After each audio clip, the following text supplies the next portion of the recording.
BBC প্রবাহে আপনাদের সবাইকে স্বাগত জানাচ্ছি। আমি শারমিন রমা। শুরুতেই দেখে নেব আজ কি থাকছে। যুদ্ধের মধ্যে ইরানের নতুন শাসন নিয়ে দুশ্চিন্তা ইসরায়েল। এখনো অক্ষত 60% সমৃদ্ধ ইউরেনিয়াম। পারমাণবিক হুমকি মোকাবেলা নিয়ে আইডিএফ এর প্রশ্ন। ইরানের হামলায় একের পর এক যুদ্ধ বিমান হারিয়ে বিপাকে যুক্তরাষ্ট্র। সবশেষ অত্যাধুনিক F-35 যুদ্ধ বিমান ধ্বংসের দাবি আইআরজিসির। বিমানটির নিরাপদে অবতরণের দাবি সেন্টকমের। এবার ইরানে স্থল অভিযান চালাতে যাচ্ছে ইসরায়েল। শুধু আকাশপথের হামলা দিয়ে বিপ্লব ঘটানো সম্ভব নয়, নেতানিয়াহুর বার্তা। একের পর এক ভিডিও বার্তা দিয়েও নিজেকে জীবিত প্রমাণে ব্যর্থ নেতানিয়াহু অবশেষে সাংবাদিকদের সামনে আসলেন প্রকাশ্যে। শুরুতেই দিলেন বেঁচে থাকার বার্তা। ইরানে যুদ্ধ চালিয়ে যেতে $200 বিলিয়ন চাইলেন ট্রাম্প। মার্কিন কংগ্রেসে দেখা দিয়েছে বিভক্তি। যুদ্ধে সমর্থন দিতে নারাজ রিপাবলিকান প্রতিনিধিরা। মধ্যপ্রাচ্যে এই সংঘাত শুধু এখনকার লড়াই নয়, ভবিষ্যৎ নিয়েও নতুন দুশ্চিন্তা তৈরি করছে। গোলাগুলির শব্দে আড়ালে আরো বড় এক আশঙ্কা ধীরে ধীরে স্পষ্ট হচ্ছে যে এই যুদ্ধ শেষ হলে ইরানকে আগের চেয়েও বেশি কট্টর পারমাণবিক অস্ত্রে আগ্রহী এক রাষ্ট্রের রূপ নেবে।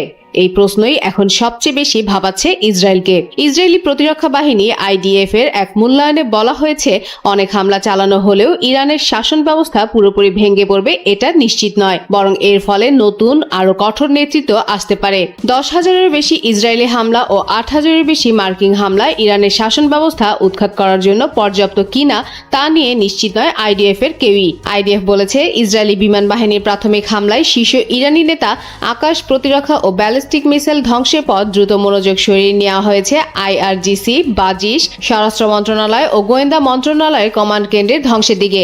এগুলো বিরোধী দমনের মূল হাতিয়ার। তবে ইসরায়েলে একটি বড় উদ্বেগ রয়ে গেছে। ইস্পাহান ও পিক এক্স মাউন্টেনের 60% সমৃদ্ধ ইউরেনিয়াম এখনো অক্ষত। মার্কিন সর্বাধুনিক বাংকার ব্লাস্টারও হয়তো এটি ভেদ করতে পারবে না। যুদ্ধ শেষের আগে এই পারমাণবিক হুমকি মোকাবেলা করা হবে কিনা আইডিএফ তাও নিশ্চিত করেনি। অন্যদিকে মোস্তফা খামেনি ও সাইদ জেলিলির মতো কট্টরপন্থী নেতাদের সামনে আসার সম্ভাবনাও পরিস্থিতিকে আরো জটিল করে তুলছে। এই যুদ্ধ শেষ হলেও ঝুঁকি শেষ হচ্ছে না, বরং ইরান আরো শক্ত ও কঠোর অবস্থানে গেলে পুরো অঞ্চলের জন্য নতুন করে অনিশ্চয়তা তৈরি হতে পারে।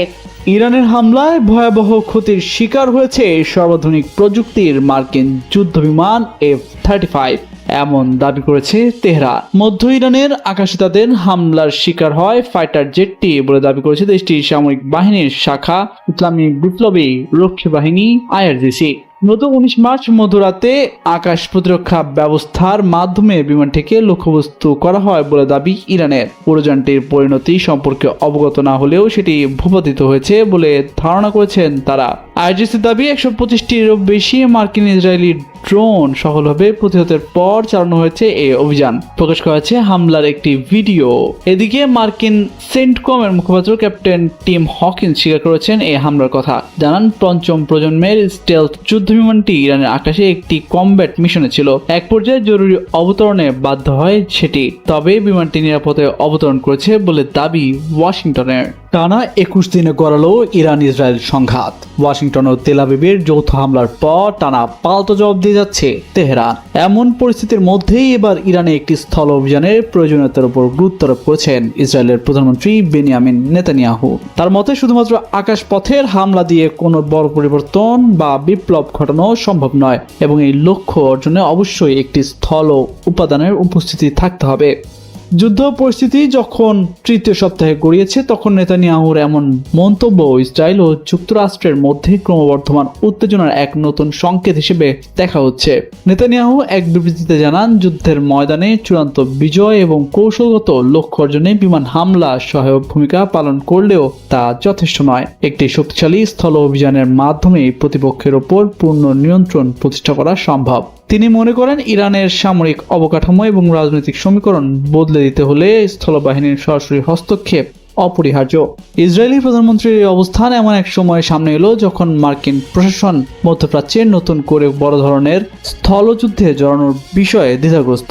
ইসরায়েল ও যুক্তরাষ্ট্রের মধ্যে রণকৌশলগত মতপার্থক্য এখন ক্রমেই স্পষ্ট হয়ে উঠছে, যেখানে যুক্তরাষ্ট্র মূলত বিমান হামলা এবং দূরপাল্লার ক্ষেপণাস্ত্রের মাধ্যমে ইরানের পারমাণবিক ও সামরিক সক্ষমতা ধ্বংস করতে চাইছে, সেখানে নেতানিয়াহু সরাসরি স্থলযুদ্ধের পথে হাঁটার ইঙ্গিত দিচ্ছেন। বিশ্লেষকদের মতে ইসরায়েলি নেতৃত্বের এই কঠোর অবস্থান ওয়াশিংটনের সাথে তাদের কূটনৈতিক সম্পর্কে টানাপোড়েন আরও বাড়িয়ে তুলতে পারে। বিশেষ করে মার্কিন প্রেসিডেন্ট ডোনাল্ড ট্রাম্প যখন যুদ্ধের একটি এক্সিট র্যাম্প বা সম্মানজনক প্রস্থান পথ খুঁজছেন, তখন নেতানিয়াহুর স্থল অভিযানের প্রস্তাব পরিস্থিতিকে আরও জটিল করে তুলছে। সামগ্রিকভাবে নেতানিয়াহুর এই নতুন যুদ্ধ কৌশল মধ্যপ্রাচ্যের সংঘাতকে এক ভয়াবহ পরিণতির দিকে নিয়ে যেতে পারে বলে আশঙ্কা করা হচ্ছে। মারা গেছেন ইসরায়েলের প্রধানমন্ত্রী বেনিয়ামিন নেতানিয়াহু, এমন গুঞ্জন চাউর হয় সামাজিক যোগাযোগ মাধ্যমে। এরপরই নিজেকে জীবিত প্রমাণ করতে একের পর এক ভিডিও পোস্ট করেন তিনি। তবে এসব ভিডিও নিয়েও উঠে নানা প্রশ্ন, এমনকি তার আঙ্গুলের সংখ্যা নিয়ে হিসাব কষতে দেখা যায় নেটিজেনদের। যখন ভিডিও বার্তায়ও নিজের বেঁচে থাকার বিষয়ে প্রমাণ দিতে ব্যর্থ হন নেতানিয়াহু, ঠিক তখনই সংবাদ সম্মেলনের মধ্য দিয়ে আসলেন প্রকাশ্যে। বৃহস্পতিবার জেরুজালেমে বিদেশি সাংবাদিকদের সঙ্গে বিরল এক সামনাসামনি সংবাদ সম্মেলনে হাজির হলেন ইসরায়েলের প্রধানমন্ত্রী। শুরুতে তিনি বললেন, আমি বেঁচে আছি আর তোমরা সবাই সাক্ষী। তবে এই সংবাদ সম্মেলন শুধু বেঁচে থাকার প্রমাণ দেওয়ার জন্যই ছিল না, মার্কিন মেক আমেরিকা গ্রেট অ্যাগেইন আন্দোলনের কিছু অংশের সমালোচনার জবাব দেওয়াটাও ছিল উদ্দেশ্য।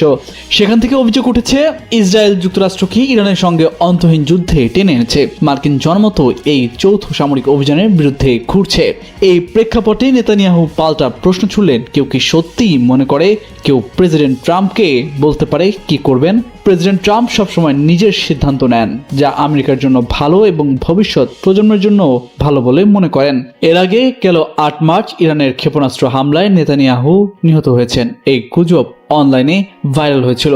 গুজব আরও ছড়িয়েছিল কারণ রোববারের এক সংবাদ সম্মেলনে তিনি ভিডিও কলে যোগ দেন এবং অবস্থান প্রকাশ করেননি। এরপর তিনি এক্সে ভিডিও পোস্ট করলে নতুন বিতর্ক জন্ম নেয়। কম মানের ভিডিওতে হাতের 6টি আঙ্গুল আছে বলে দাবি করে অনেকে বলেন ভিডিওটি এআই নির্মিত। মৃত্যুর গুজব থামাতে পরে জেরুজালেমের উপকণ্ঠে একটি ক্যাফেতে কফি খাওয়ার ভিডিও দেন নেতানিয়াহু, কিন্তু সেই ভিডিও নিয়েও নতুন আলোচনা শুরু হয়। ক্যামেরায় ধরা পড়া কফি বারিস্তার উষ্ণ হাসি ভাইরাল হয়ে যায়। মধ্যপ্রাচ্যের আকাশে ক্ষেপণাস্ত্রের ঝলকানি যতটা দৃশ্যমান, তার চেয়েও দ্রুত বাড়ছে এই যুদ্ধের আর্থিক চাপ। আর সেই চাপ এখন সরাসরি এসে পড়েছে ওয়াশিংটনের রাজনৈতিক টেবিলে। যুদ্ধের ময়দানে যেমন অনিশ্চয়তা ভর করছে, তেমনি কংগ্রেসে দেখা দিয়েছে নানা দ্বিধাদ্বন্দ্ব।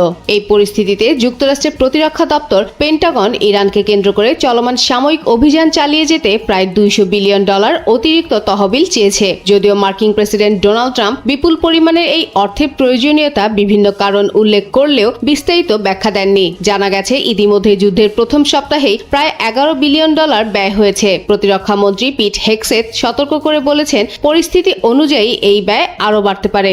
তবে এই অর্থ অনুমোদনের পথে বড় বাধা হয়ে দাঁড়িয়েছে রাজনৈতিক বিভক্তি। রিপাবলিকান প্রতিনিধি লরেন বোবার্ট স্পষ্ট জানিয়ে দিয়েছেন, তিনি নতুন করে যুদ্ধ ব্যয়ে সমর্থন দেবেন না।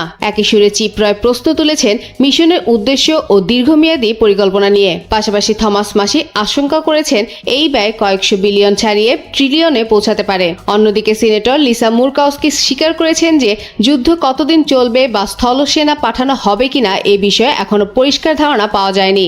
হাউস স্পিকার মাইক জনসন যদিও দ্রুত মিশন শেষ হওয়ার আশা দেখিয়েছেন, তারপরও হরমুজ প্রণালী পরিস্থিতিকে জটিল করে তুলছে। সব মিলিয়ে যুদ্ধের ময়দানের লড়াইয়ের পাশাপাশি এখন যুক্তরাষ্ট্রে শুরু হয়েছে অর্থ ও নীতির আরেক লড়াই। এবার ইরান ও তার মিত্রদের প্রতি দ্রুত আঞ্চলিক হামলা বন্ধের আহ্বান জানিয়েছে ইউরোপীয় ইউনিয়ন। তারা বলেছে, বর্তমান পরিস্থিতি আঞ্চলিক ও বৈশ্বিক নিরাপত্তার জন্য বড় হুমকি তৈরি করছে। এক বিবৃতিতে ইউরোপীয় নেতারা ইরানের হামলার নিন্দা জানান এবং উত্তেজনা কমানোর উপর জোর দেন। একই সঙ্গে বেসামরিক মানুষ ও গুরুত্বপূর্ণ অবকাঠামো রক্ষার আহ্বানও জানান। পাশাপাশি তারা বিশেষভাবে জ্বালানি ও পানি স্থাপনায় হামলা বন্ধ রাখার জন্য একটি সাময়িক বিরতির কথাও বলেছেন। ইউরোপীয় ইউনিয়ন আক্রান্ত দেশগুলোর প্রতি একাত্মতা প্রকাশ করে ইরানকে আন্তর্জাতিক আইন মেনে চলার আহ্বান জানায়।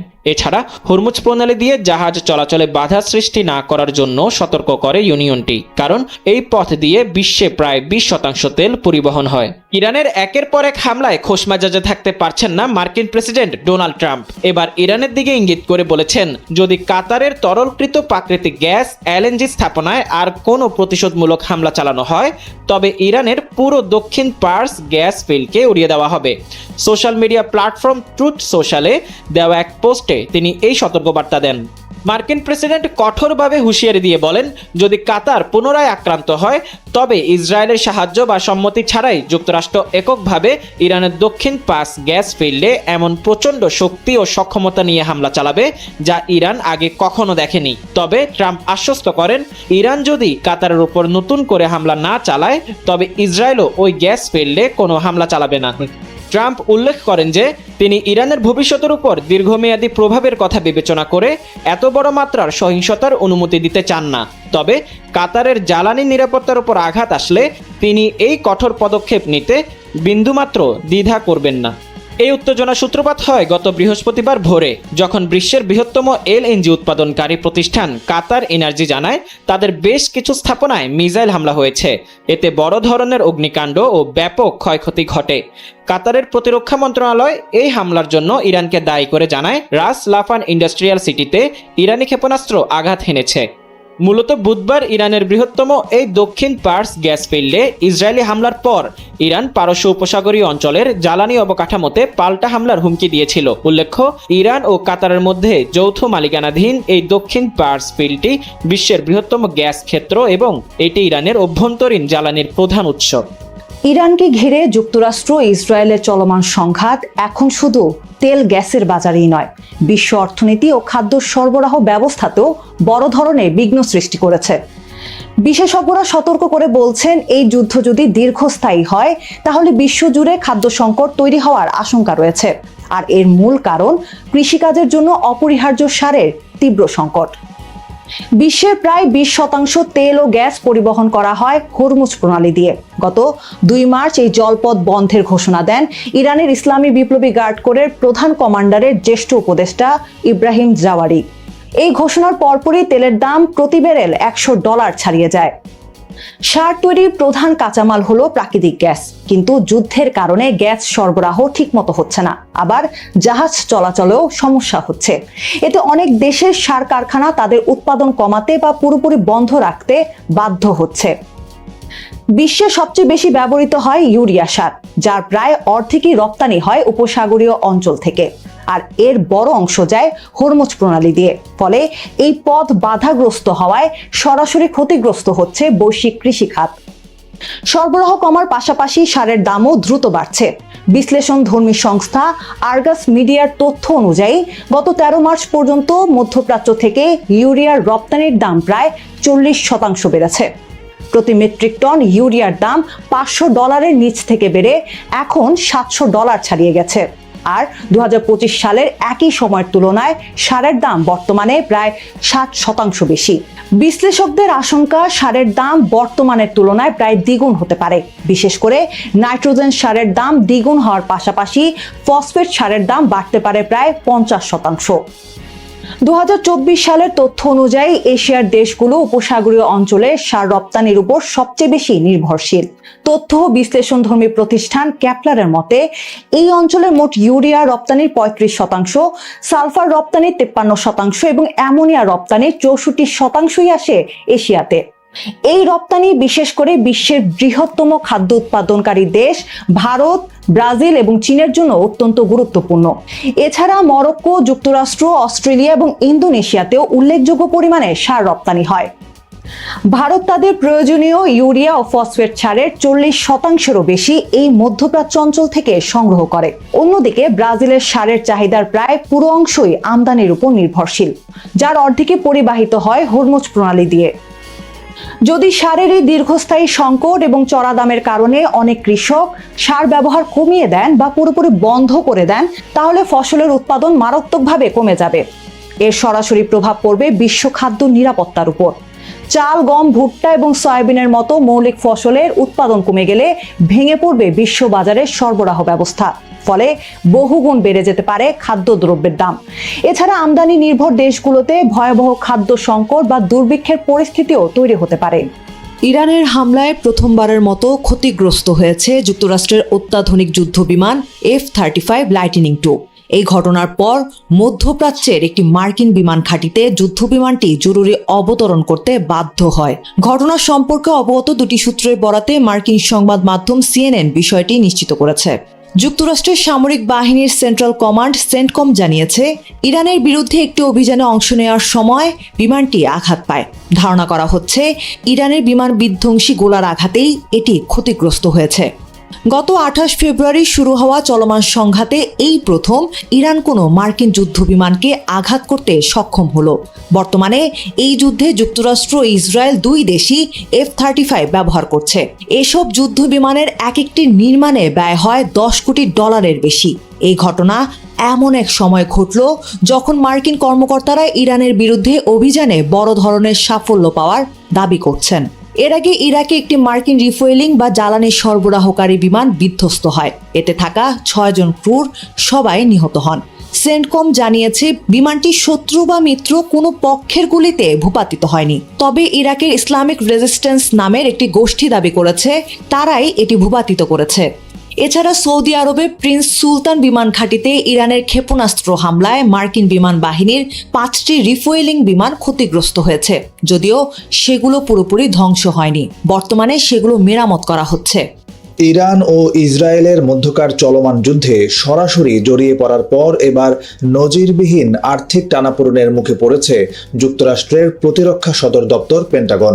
এই ব্যয়বহুল সামরিক অভিযান অব্যাহত রাখতে মার্কিন কংগ্রেসের কাছে অতিরিক্ত 200 বিলিয়ন বা $20,000 কোটি বিশাল অঙ্কের অর্থ সহায়তা চেয়েছে তারা।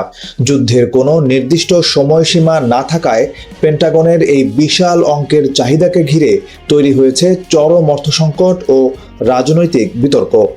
মার্কিন প্রতিরক্ষামন্ত্রী পিট হেগসেথ এই তহবিলের প্রয়োজনীয়তার কথা স্বীকার করে বলেছেন, খারাপ লোকদের হত্যা করতে অর্থের প্রয়োজন। তিনি জানান, বর্তমান সামরিক অভিযান এবং ভবিষ্যতের সম্ভাব্য পদক্ষেপগুলো নিশ্চিত করতেই এই বাড়তি তহবিল চাওয়া হয়েছে।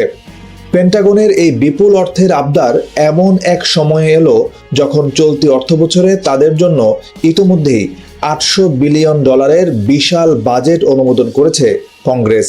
এর বাইরে গত বছর প্রেসিডেন্ট ডোনাল্ড ট্রাম্পের কর কর্তন বিলের আওতায় তারা আরও প্রায় $150 বিলিয়ন পেয়েছিল। এত বিপুল বরাদ্দের পরও নতুন করে $20,000 কোটি চাওয়ায় অস্বস্তি তৈরি হয়েছে খোদ কংগ্রেসেই।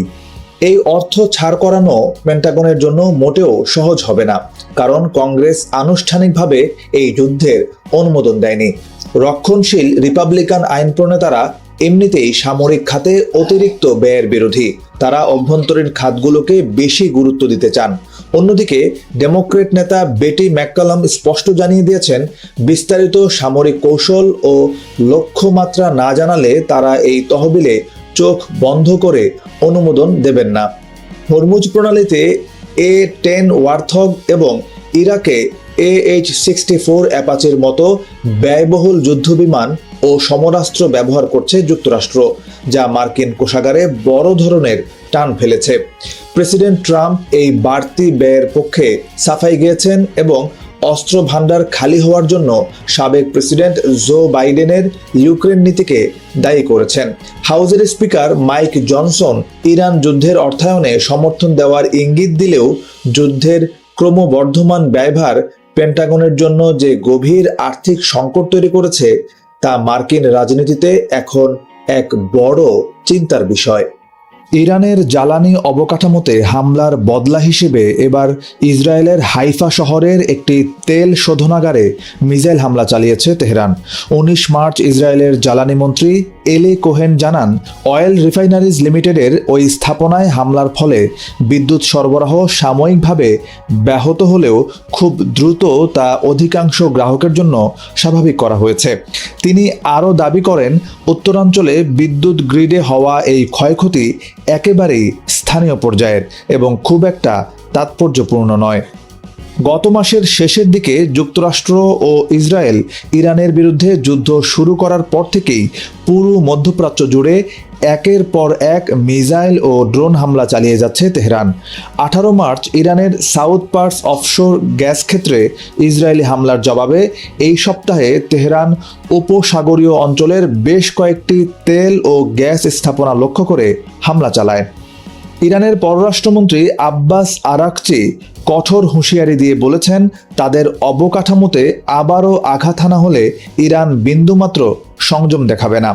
আল জাজিরার প্রতিবেদন অনুযায়ী ইরানের Islamic revolutionary guard corps IRGC Haifa এবং ইসরায়েলের দক্ষিণাঞ্চলীয় শহর আশদোদে মিসাইল ছোড়ার বিষয়টি নিশ্চিত করেছে। এদিকে 19 মার্চ উত্তর ইসরায়েলের কিরিয়াত শমোনা শহরে পৃথক এক রকেট হামলায় অন্তত 4 জন আহত হয়েছেন। 28 ফেব্রুয়ারি যুক্তরাষ্ট্র ইসরায়েল যুদ্ধের প্রথম দিনে ইরানের সর্বোচ্চ নেতা আয়াতুল্লাহ আলী খামেনিকে হত্যার জবাবে লেবাননের হিজবুল্লাহ উত্তর ইসরায়েলে রকেট হামলা শুরু করে। এর জেরে মার্চ মাসের শুরু থেকে লেবাননে ইসরায়েলের তীব্র বিমান ও স্থল হামলায় 1000-এরও বেশি মানুষ নিহত হয়েছেন। ইসরায়েলি সেনাবাহিনীর এই প্রাণঘাতী হামলার জবাবে হিজবুল্লাহও উত্তর ইসরায়েলে ধারাবাহিকভাবে মিসাইল ছুড়ছে। যুক্তরাষ্ট্রের শীর্ষ গোয়েন্দা কর্মকর্তা সতর্ক করেছেন যে পাকিস্তান ভবিষ্যতে এমন দূরপাল্লার ব্যালিস্টিক বা আন্তঃমহাদেশীয় ব্যালিস্টিক ক্ষেপণাস্ত্র ICBM তৈরি করতে পারে যা সরাসরি মার্কিন ভূখণ্ডে আঘাত হানতে সক্ষম। 18 মার্চ মার্কিন সিনেট ইন্টেলিজেন্স কমিটির সামনে 2026 সালের বার্ষিক হুমকি মূল্যায়ন প্রতিবেদন উপস্থাপনের সময় director of national intelligence Tulsi Gabbard এই আশঙ্কার কথা জানান। তিনি যুক্তরাষ্ট্রের জন্য হুমকি হতে পারে এমন দেশের তালিকায় রাশিয়া, চীন, উত্তর কোরিয়া ও ইরানের পাশাপাশি পাকিস্তানের নামও যুক্ত করেছেন। গ্যাবার্ড জানান, এই 5টি দেশ পারমাণবিক ও প্রচলিত অস্ত্র বহনে সক্ষম আধুনিক এবং উন্নত ক্ষেপণাস্ত্র ব্যবস্থা নিয়ে গবেষণা ও উন্নয়ন চালিয়ে যাচ্ছে, যা যুক্তরাষ্ট্রের ভূখণ্ডকে তাদের আওতার মধ্যে নিয়ে আসতে পারে। লিখিত মূল্যায়ন প্রতিবেদনে পাকিস্তানকে একাধিক হুমকির ক্যাটাগরিতে রাখা হয়েছে। সেখানে বলা হয়েছে, পাকিস্তান ক্রমশ অত্যাধুনিক ক্ষেপণাস্ত্র প্রযুক্তির উন্নয়ন করছে, যা তাদের সামরিক বাহিনীকে দক্ষিণ এশিয়ার বাইরেও আঘাত হানতে সক্ষম করে তুলছে।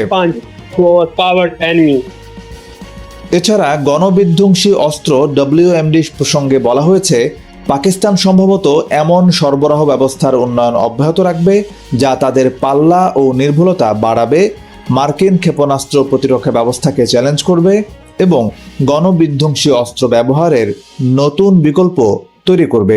প্রতিবেদনে আশঙ্কা প্রকাশ করা হয়েছে, 2035 সালের মধ্যে যুক্তরাষ্ট্রের ভূখণ্ডের জন্য এই ধরনের ক্ষেপণাস্ত্রের হুমকি বর্তমানের 3000 থেকে বেড়ে কমপক্ষে 16,000-এ দাঁড়াতে পারে। দক্ষিণ এশিয়াকে স্থায়ী নিরাপত্তা চ্যালেঞ্জের অঞ্চল হিসেবে চিহ্নিত করে প্রতিবেদনে বলা হয়, ভারত পাকিস্তান সম্পর্ক এখনও পারমাণবিক সংঘাতের ঝুঁকিতে রয়েছে। গত বছরের পহেলগাম হামলার কথা উল্লেখ করে বলা হয়, সশস্ত্র গোষ্ঠীর সহিংসতা সংকট তৈরি করতে পারে। তবে প্রেসিডেন্ট ট্রাম্পের হস্তক্ষেপে সাম্প্রতিক পারমাণবিক উত্তেজনা কমেছে এবং কোনো দেশই উন্মুক্ত সংঘাতে জড়াতে চায় না। এদিকে পাকিস্তানের পররাষ্ট্র মন্ত্রণালয়ের মুখপাত্র তাহির আন্দ্রাবি যুক্তরাষ্ট্রের এই দাবিকে স্পষ্টভাবে প্রত্যাখ্যান করেছেন। তিনি বলেন, পাকিস্তানের কৌশলগত সক্ষমতা সম্পূর্ণ প্রতিরক্ষামূলক এবং এর উদ্দেশ্য দক্ষিণ এশিয়ায় শান্তি ও স্থিতিশীলতা বজায় রাখা। তার মতে, পাকিস্তানের ক্ষেপণাস্ত্র কর্মসূচি আন্তঃমহাদেশীয় পাল্লার অনেক নিচে রয়েছে এবং এটি মূলত ভারতের বিরুদ্ধে একটি ন্যূনতম প্রতিরোধ ব্যবস্থা হিসেবে তৈরি করা হয়েছে। উল্টো ভারতের 12,000 কিলোমিটার পাল্লার বেশি ক্ষমতা সম্পন্ন ক্ষেপণাস্ত্র উন্নয়নকে তিনি প্রতিবেশী ও এর বাইরের অঞ্চলের জন্য উদ্বেগের কারণ বলে উল্লেখ করেন। আন্দ্রাবি আরও জানান, পাকিস্তান যুক্তরাষ্ট্রের সঙ্গে পারস্পরিক শ্রদ্ধা ও বাস্তব তথ্যের ভিত্তিতে গঠনমূলক সম্পৃক্ততা বজায় রাখতে প্রতিশ্রুতিবদ্ধ। যুক্তরাষ্ট্র, ইসরায়েল ও ইরান সংঘাত নতুন এক মোড় নিয়েছে একটি বিশাল গ্যাস ফিল্ডে হামলার পর। এই পরিস্থিতিতে মার্কিন প্রেসিডেন্ট ডোনাল্ড ট্রাম্পের একটি পোস্ট ঘিরে উঠেছে বড় প্রশ্ন। যুক্তরাষ্ট্র আর ইসরায়েল কি সত্যিই একসাথে কাজ করছে, নাকি তাদের মধ্যে ফাটল তৈরি হচ্ছে? এই বিশ্লেষণটি করেছেন বিবিসির কূটনৈতিক সংবাদদাতা পল অ্যাডামস। বুধবার বিশ্বের সবচেয়ে বড় প্রাকৃতিক গ্যাস ক্ষেত্র সাউথ পার্সে হামলা চালায় ইসরায়েল। এই গ্যাস ক্ষেত্রটি ইরান ও কাতার যৌথভাবে ব্যবহার করে। এর জবাবে ইরান আঘাত হানে কাতারের আরেকটি জ্বালানি স্থাপনায়। ফলে বিশ্বজুড়ে জ্বালানির দাম বেড়ে যায় আর উত্তেজনা পৌঁছে যায় নতুন উচ্চতায়। এই ঘটনার পর ডোনাল্ড ট্রাম্প তার সোশ্যাল মিডিয়া প্ল্যাটফর্ম ট্রুথ সোশ্যালে ইরানকে হুমকি দেন এবং বলেন এই হামলার পরিকল্পনা সম্পর্কে তিনি কিছুই জানতেন না। কিন্তু ইসরায়েলের কিছু সংবাদ মাধ্যম বলছে ভিন্ন কথা। ইসরায়েলের মধ্যপন্থী পত্রিকা ইয়েদিওত আহরোনোত জানিয়েছে এই হামলার আগে থেকেই যুক্তরাষ্ট্রের সঙ্গে সমন্বয় করা হয়েছিল এবং প্রধানমন্ত্রী বেনিয়ামিন নেতানিয়াহু ও প্রেসিডেন্ট ট্রাম্পের মধ্যে এ বিষয়ে সম্মতি ছিল।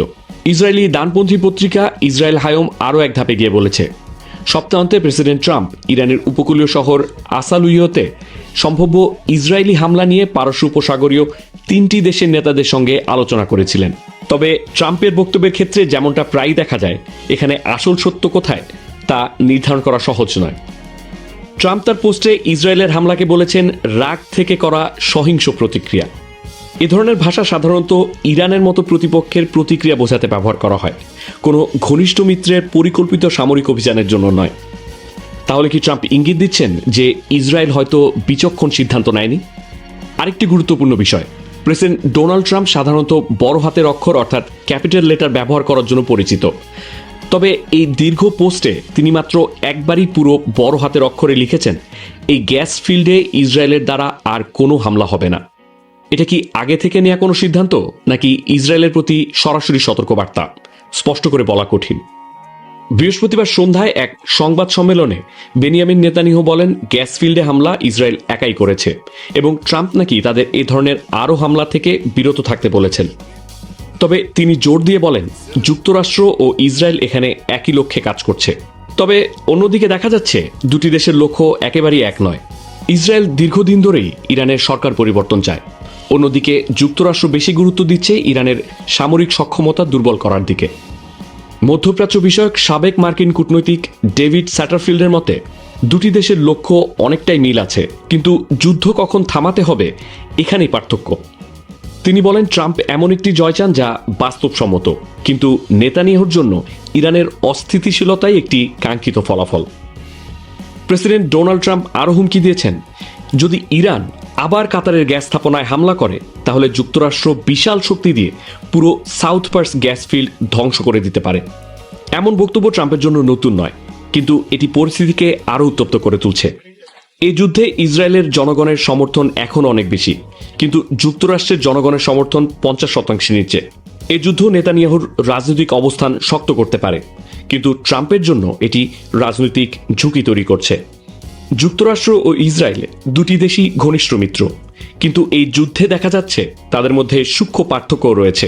আর প্রতিদিনের ঘটনা প্রবাহ প্রমাণ করছে এই সংঘাত ট্রাম্পের ধারণার চেয়েও অনেক বেশি জটিল। 1967 সালের পর এই প্রথমবার পবিত্র ঈদ উল ফিতরের দিন বন্ধ রইল জেরুজালেমের পবিত্র আল আকসা মসজিদ। যুক্তরাষ্ট্র ও ইসরায়েলের সঙ্গে ইরানের চলমান যুদ্ধের কারণে সৃষ্ট নিরাপত্তা শঙ্কার অজুহাতে গত 28 ফেব্রুয়ারি মসজিদটি বন্ধ করে দেয় ইসরায়েলি কর্তৃপক্ষ। এর ফলে শুক্রবার ঈদের দিন পবিত্র এই স্থানে নামাজ আদায়ের সুযোগ থেকে বঞ্চিত হয়েছেন হাজারো ফিলিস্তিনি। বাধ্য হয়ে তারা পুলিশের ব্যারিকেডের বাইরে ওল্ড সিটির প্রবেশপথ ও এর আশেপাশে রাস্তায় দাঁড়িয়ে ঈদের নামাজ আদায় করেছেন। ফিলিস্তিনিদের দাবি ইরান যুদ্ধের এই নিরাপত্তা শঙ্কাটি আসলে একটি অজুহাত মাত্র। এর মূল উদ্দেশ্য হল আল আকসা প্রাঙ্গণের ওপর নিজেদের নিয়ন্ত্রণ আরও পোক্ত করা। সাম্প্রতিক মাসগুলোতে ওল্ড সিটিতে ফিলিস্তিনি মুসল্লি ও ধর্মীয় কর্মীদের গ্রেপ্তারের হার ব্যাপকভাবে বেড়েছে। ঈদের আগের দিনগুলোতে সাধারণত ওল্ড সিটি ফিলিস্তিনিদের পদচারণায় মুখর থাকলেও এবার রাস্তাঘাট ছিল জনশূন্য এবং থমথমে। ফার্মেসি ও নিত্য প্রয়োজনীয় খাদ্যের দোকান ছাড়া বাকি সব দোকানপাট বন্ধ করে দেওয়ায় স্থানীয় ব্যবসায়ীরাও চরম অর্থনৈতিক সংকটে পড়েছেন। এদিকে পবিত্র রমজান ও ঈদের দিনে আল আকসা বন্ধ রাখার এই ঘটনাকে আন্তর্জাতিক আইনের চরম লঙ্ঘন এবং বিশ্বের সব মুসলিমের অনুভূতির উপর আঘাত বলে তীব্র নিন্দা জানিয়েছে আরব লীগ, ওআইসি এবং আফ্রিকান ইউনিয়ন। তারা সতর্ক করে বলেছে এই ধরনের পদক্ষেপ পুরো অঞ্চলের পরিস্থিতি আরও উত্তপ্ত করে তুলতে পারে। সবাইকে শুভকামনা জানিয়ে আমি শারমিন রমা আজ এখানেই বিদায় নিচ্ছি। ভালো থাকবেন।